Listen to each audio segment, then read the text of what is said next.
আমরা অনলাইন ক্লাসে প্রত্যেককেই স্বাগত জানাচ্ছি। আশা করি তোমরা প্রত্যেকেই ভালো রয়েছো, ভালো করে পড়াশোনা করছো।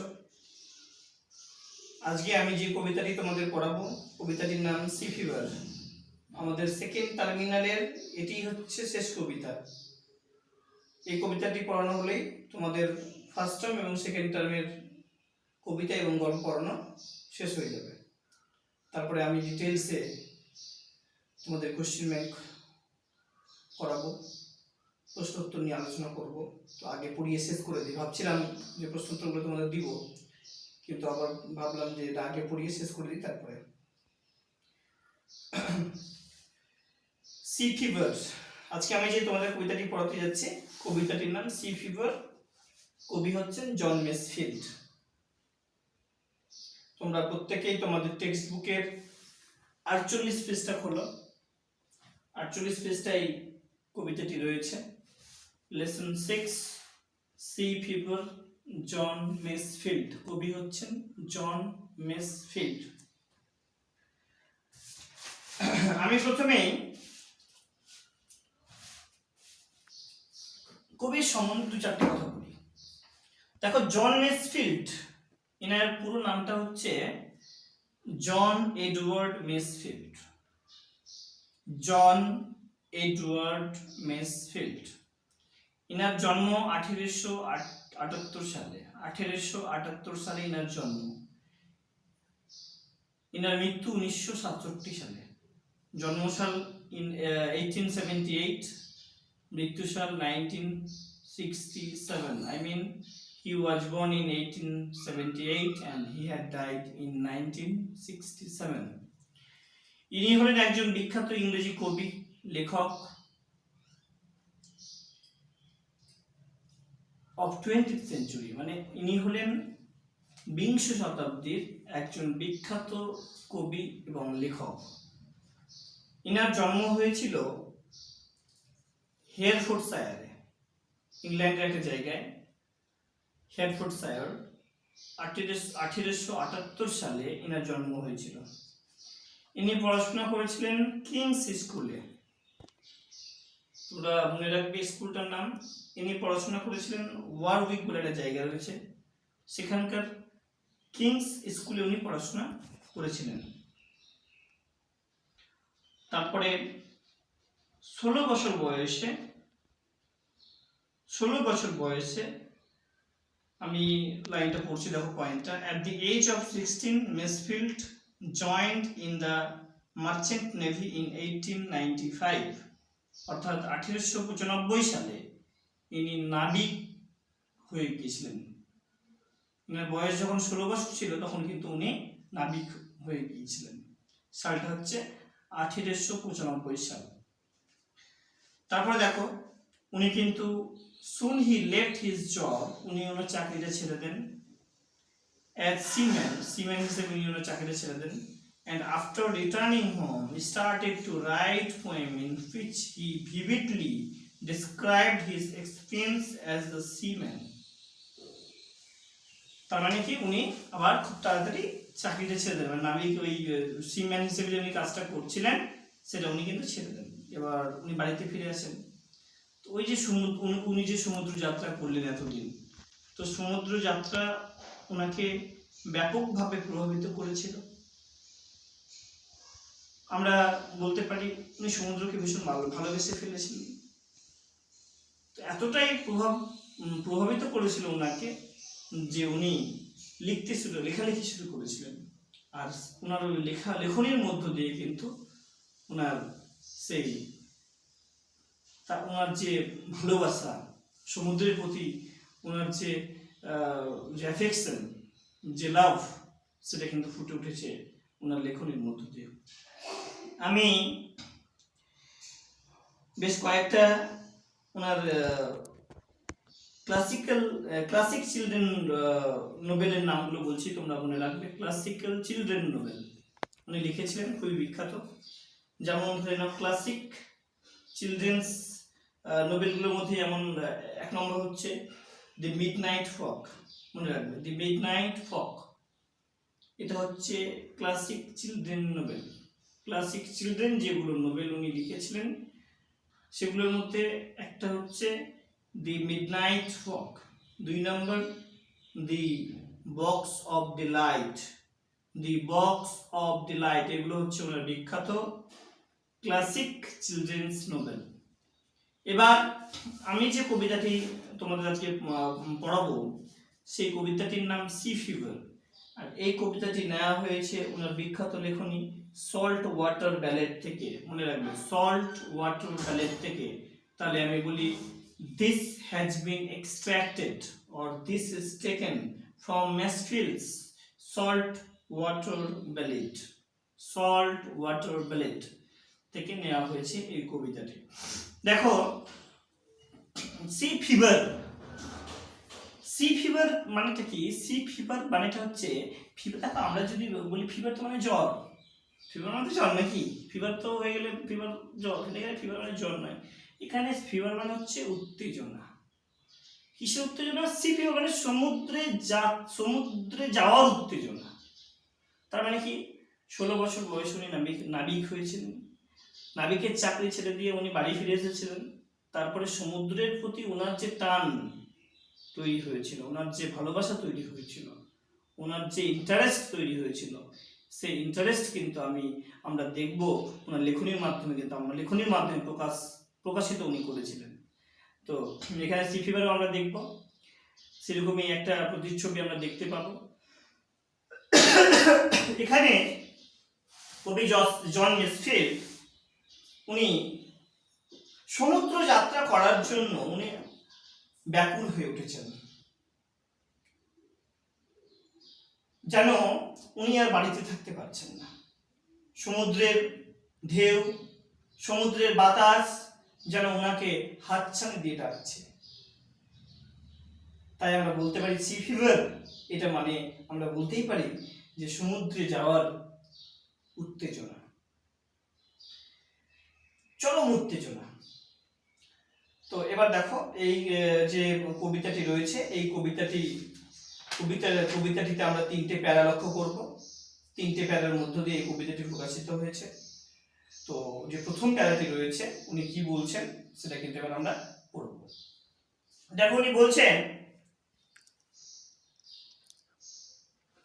তোমরা অবশ্যই 48 পেজ খোলো আর লাইনগুলো লক্ষ্য করো। I must go down to the seas again, to the lonely sea and the sky. উনি বলছেন I must go down to the seas again, আমি অবশ্যই যাব আবার সমুদ্রে, আমি অবশ্যই যাব আবার সমুদ্রে, to the lonely sea and the sky। কেমন সমুদ্রে? ওই lonely sea, lonely sea মানে হচ্ছে একাকী, একাকী সমুদ্রে আমি যাব, যে সমুদ্রটা কোথায় অবস্থান করছে? ওই আকাশের নিচে অবস্থান করছে। বুঝছো? তো to the lonely sea and the sky, তার মানে কি আমি অবশ্যই যাব, আমি আবার অবশ্যই যাব সমুদ্রে, to the lonely sea and the sky, ওই নিঃসঙ্গ সমুদ্রে, ওই একাকী সমুদ্রে আমি যাব, যে সমুদ্রটি কোথায় অবস্থান করছে? ওই আকাশের নিচে অবস্থান করছে। তার মানে এটা কি? তার মানে এটা হচ্ছে এখানে দেখো এগেইন কথাটা ইউজ করা হয়েছে। তার মানে উনি 16 বছর বয়সে নাবিক পদে যোগদান করেছিলেন। তো তারপরে চাকরি ছেড়ে দিলেন। তো চাকরি ছেড়ে দেওয়ার পরেও যে ওনার সমুদ্রের প্রতি যে ভালোবাসা সেটা কিন্তু থেকেই গেছে, সমুদ্রের প্রতি যে একটা টান সেটা কিন্তু থেকেই গেছে। তাই তো উনি বলছেন আবার, তার মানে উনি এর আগেও গিয়েছিলেন, তার মানে উনি এর আগেও সমুদ্র যাত্রা করেছিলেন, সমুদ্রে গিয়েছিলেন, তাই উনি এগেইন কথাটা উনি উল্লেখ করছেন এখানে।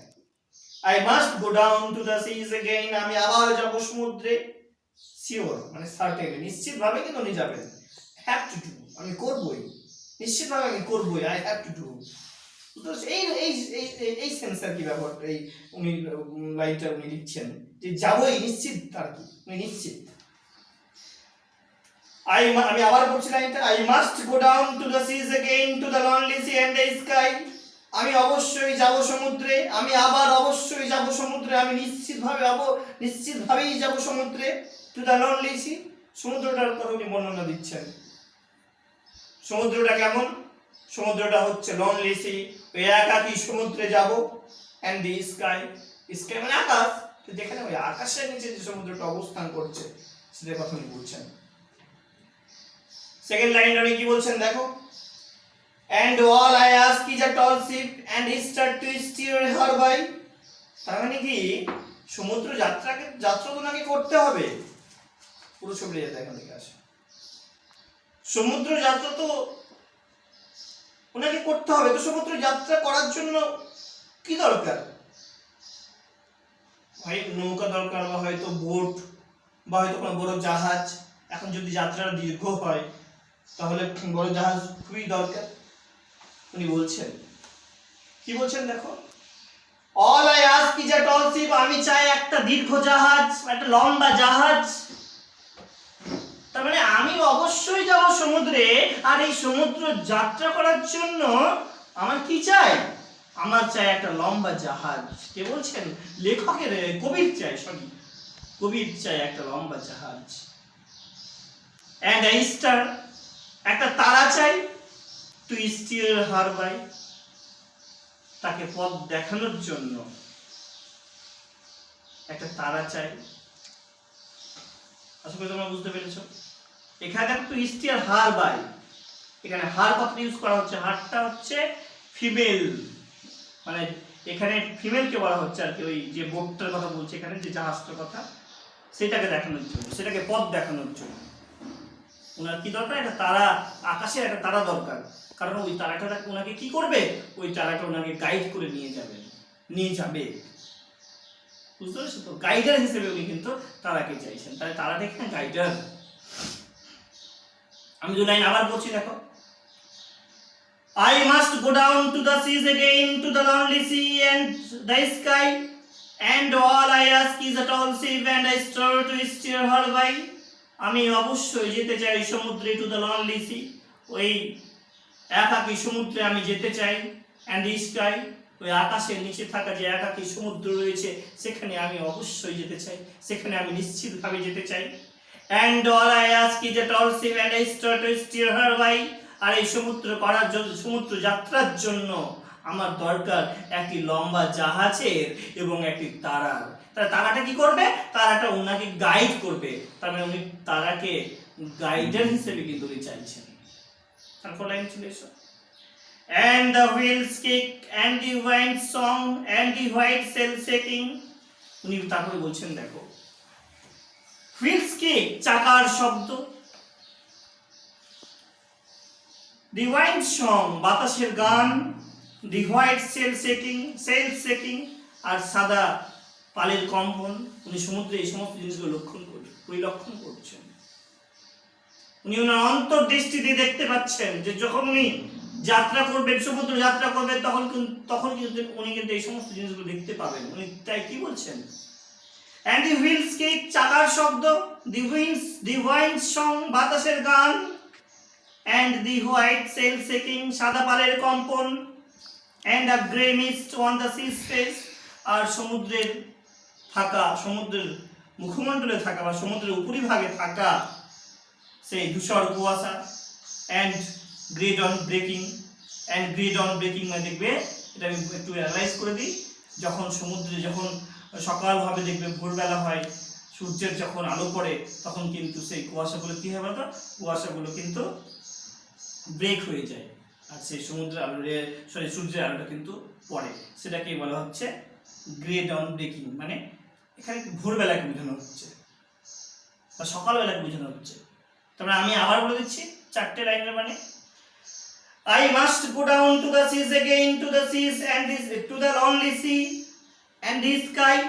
আমি অবশ্যই যাব সমুদ্রে আবার, to the lonely sea ওই একাকী সমুদ্রে, and the sky আকাশের নিচে থাকা ওই সমুদ্রে, and all I ask is a tall ship আমার এই সমুদ্র যাত্রা করার জন্য আমার চাই একটা লম্বা জাহাজ, and a star to steer her by আর পথ দেখানোর জন্য চাই আমার একটা তারা, and the wheels kick ওই চাকার শব্দ, the wind song বাতাসের গান, and the white sail shaking সাদা পালের কম্পন, and a grey mist on the sea's face and a grey dawn breaking আর ওই ভোর, ওই সকাল বেলায় কি সমুদ্রে থাকা সমুদ্রের সারফেসে থাকা ধূসর বর্ণের কুয়াশা, এটি কিন্তু উনি বলছেন। কারণ উনি যখন যাত্রা করবেন তখন কিন্তু উনি এগুলো দেখতে পাবেন। তারপর সেকেন্ড স্টেজে উনি কি বলছেন, I must go down to the sea again। আবার উনি বলছেন, হ্যাঁ আমি অবশ্যই যাব সমুদ্রে, আমি নিশ্চিতভাবে যাব সমুদ্রে। For the call of the running tide। কেন উনি যাবেন? For the call of the running tide, জোয়ারের ডাকে উনি যাবেন।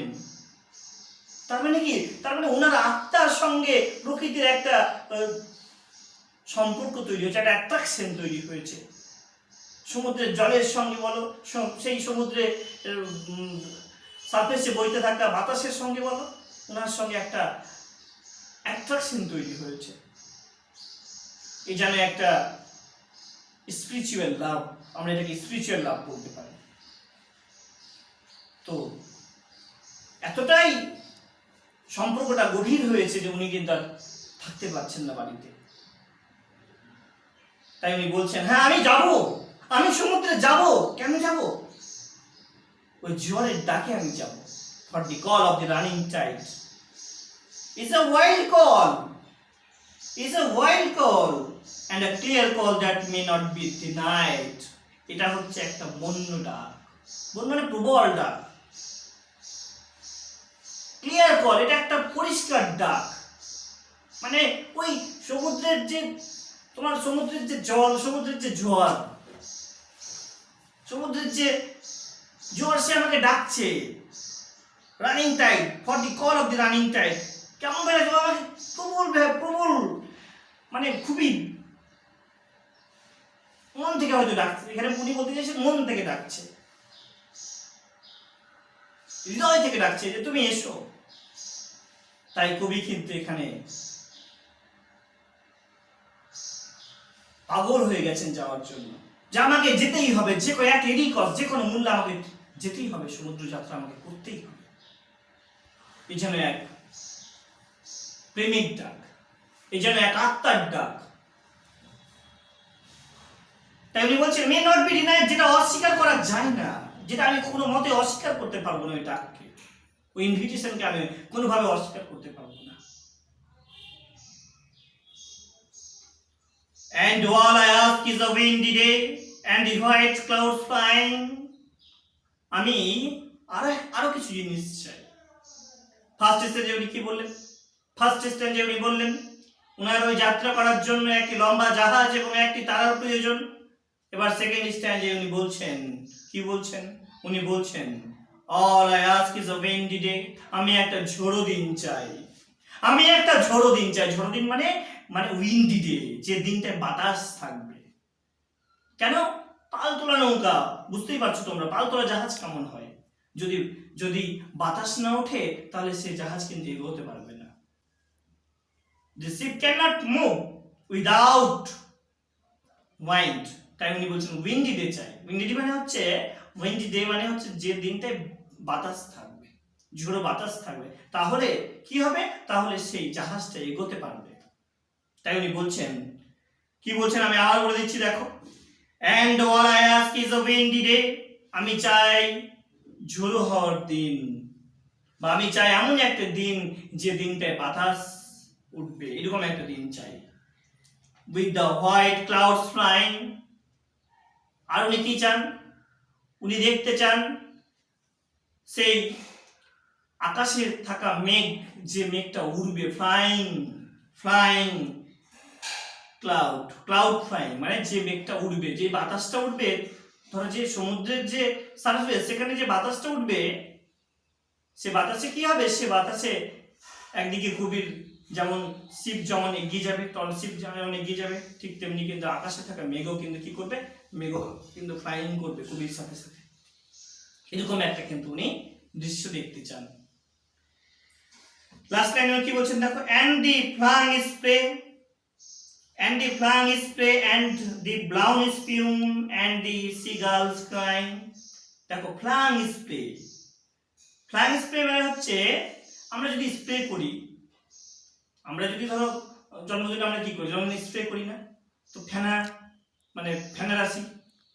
এখানে ধরো বাতাস বইছে, জল ধরো কি হয়, ওয়েভ হয়, তো বাতাসের পরে কি হয়, ওই জলগুলো কিন্তু ছড়িয়ে ছড়িয়ে পড়ে, তো সেটা একটা ফ্লাইং স্প্রে, বিক্ষিপ্ত জলকণা, যেটাকে বাংলায় বলা হচ্ছে বিক্ষিপ্ত জলকণা। দি ব্লাউন স্পিউম, ব্লাউন স্পিউম মানে হচ্ছে জলের ফেনা। স্পিউম মানে একটু দেখে নাও তোমরা, অবশ্যই তোমরা মনে রাখবে ইংলিশ মিনিংটা। এখানে স্পিউম মানে হচ্ছে ফোম, তার মানে এখানে হচ্ছে জলের ফেনা রাশি বা জলের ফেনা। অ্যান্ড সিগালস ক্রাইং, শঙ্খচিলের আর্তনাদ বা শঙ্খচিলের আর্তনাদ বলবো না, এখানে শঙ্খচিলের ডাক। উনি এবার ভাবছেন যখন উনি সমুদ্র যাত্রা করবেন তখন উনি কিন্তু এই সমস্ত জিনিসগুলো উনি দেখতে পাবেন, উনি শ্রমণ করতে পাবেন।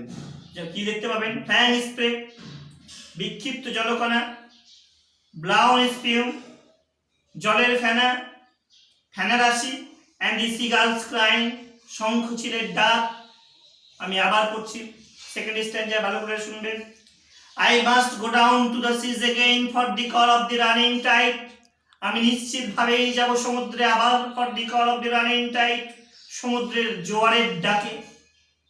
ওই সমুদ্রের জোয়ারের ডাকে আমি অবশ্যই যাব সমুদ্রে। is a wild call and a clear call that may not be denied. এই ডাকটা হচ্ছে প্রবল ডাক, এক্সট্রিম একটা ইনভিটেশন। তাই আমি এই ইনভিটেশনটাকে ডিনাই করতে পারি না, কোনোভাবেই আমি ডিনাই করতে পারবো না, এটাকে আমাকে অ্যাকসেপ্ট করতে হচ্ছে। আমি যাবই, আই হ্যাভ টু গো, যেটাকে কোনো মানে কখনোই ডিনাই করা যায় না, এটাই উনি বলছেন। And while I ask is a windy day, আর আমি যখন সমুদ্র যাত্রা করবো তখন আমি কি চাই, তখন আমি দেখতে চাই, কি চাই, উইন্ডি ডে। উইন্ডি ডে মানে হচ্ছে বাতাস, ঝোড়ো বাতাসের দিন, মানে এমন একটা দিন চাই যে দিনটায় কি থাকবে, বাতাস থাকবে, ওই সারফেসে, সি সারফেসে বাতাস থাকবে। অ্যান্ড হোয়াইট ক্লাউডস ফ্লাইং, আর কি হবে, মেঘগুলো কি হবে, আকাশে থাকা মেঘগুলো উড়বে, ফ্লাইং করবে, এই মুভমেন্টটা, এই সুন্দর সিনটা আমি দেখতে চাই। অ্যান্ড দি ফ্লাইং স্প্রে, বিক্ষিপ্ত জলকণা, অ্যান্ড দি ব্লাউন স্পিউম জলের ফেনা রাশি, অ্যান্ড দি সিগালস ক্রাইং, আর শঙ্খচিলের ডাক আমি শুনতে চাই। আমি যখন সমুদ্র যাত্রা করব তখন আমি এই জিনিসগুলো দেখতে চাই, এই জিনিসগুলো আমি চাই। এবার আমি লাস্ট স্ট্যান্ডে চলে এলাম, 49 পেজে, তোমরা দেখো। I must go down to the sea again, তার উনি বলছেন দেখো, আমি আবার উনি বলছেন আমি নিশ্চিতভাবেই যাব সমুদ্রে, two the vagrant gypsy life, ওই যাযাবরের জীবনে আমি যাব। যাযাবররা কি করে, যাযাবররা কি করে, যাযাবররা যেমন ঘুরে বেড়ায়, বাড়ি ঘর ছেড়ে বেরিয়ে গেল, বাড়ি ঘর ছেড়ে বেরিয়ে ঘুরে বেড়াচ্ছে, ঘুরে বেরিয়ে তারা আনন্দ পাচ্ছে, সেই ধরনের জীবন যেমন আমি মানে সেই ধরনের জীবন আমি চাই। তাই উনি বলছেন I must go down to the sea again, আমি অবশ্যই যাব সমুদ্রে আবার, to the vagrant gypsy life, ওই যাযাবরের জীবনে, to the gull's way, to the whale's way, where the winds like a wheated night, to the girls way, ওই girls মানে সিগাল, ওই শঙ্খচিলের পথে, ওই শঙ্খচিলের পথে, যে পথ দিয়ে শঙ্খচিল উড়ে যায় সেই পথে, দি whales way, বা তিমির পথে, where the winds like a wheated night, যেখানে বাতাস ছুরির মতো স্থান দেয়, মানে ওই ঠান্ডা বাতাস যেখানে বয়ে যায়, হ্যাঁ সেরকম ছুরি দিয়ে যেমন শান দেয়, ওইরকম বলছে এখানে, যেখানে বাতাস ছুরির মতো শান দেয় বা ছুরির মতো ফালা ফালা কাটে, সেই পথ দিয়ে আমি যাব। And all I ask is a merry yearn from a laughing philosopher, আর উনি কি বলছেন দেখো, আমি শুনতে চাই মজাদার গল্প, আমি শুনতে চাই মজাদার গল্প, কার কাছ থেকে, from a laughing philosopher, আমার যে নাবিক, আমার যে বন্ধু নাবিক, আমার পাশে যারা থাকবে, নাবিকগুলো থাকবে, তাদের কাছ থেকে আমি মজাদার গল্প শুনতে চাই। and quiet sleep and a sweet dream when the long trip's over, যখন আমার এই যাত্রা শেষ হবে, তখন আমি ঘুমোতে চাই, আর ঘুমিয়ে সুন্দর স্বপ্ন দেখতে চাই। তার মানে কবি বাড়িতে বসে এরকম জীবন উপলব্ধি হয়, এরকম জীবন উনি চাইছেন। উনি কি চাইছেন, উনি সমুদ্রে যেতে চাইছেন, উনার বাড়িতে ভালো লাগছে না। আর সমুদ্রে যখন উনি যাবেন, তো সমুদ্রে যাওয়ার সময় উনি কি কি উপভোগ করতে পারবেন, কি কি কোন কোন জিনিসগুলো দেখে উনি আনন্দিত হবেন, এই জিনিসগুলোর কথা কিন্তু উনি ভাবছেন। ধরে নাও আমরা যদি কোথাও বেড়াতে যাই, তা আমরা ভাববো কিসে করে যাব, কোন গাড়িতে করে যাব, কি নিয়ে যাব, সেখানে যেতে যেতে আমরা কি করব, কি খাবো, আমরা কি দেখতে পাবো। তার মানে কি, এগুলো করলে যেটা উনি ভাবছেন, এই জিনিসগুলো যখন ওনার চোখের সামনে আসবে, এই জিনিসগুলোকে যখন উনি দেখতে পাবেন, তখন কিন্তু ওনার জীবনটা আরো সুন্দর হয়ে উঠবে, ওনার সেই ভ্রমণটা আরো সুন্দর হয়ে উঠবে। তাহলে আশা করি তোমরা বুঝতে পেরেছো। তোমরা বারবার এই কবিতাটি পড়বে। আর আরেকটা কথা বলি, তোমরা আমার চ্যানেলটিকে অবশ্যই সাবস্ক্রাইব করবে। ভালো থেকো, সুস্থ থেকো।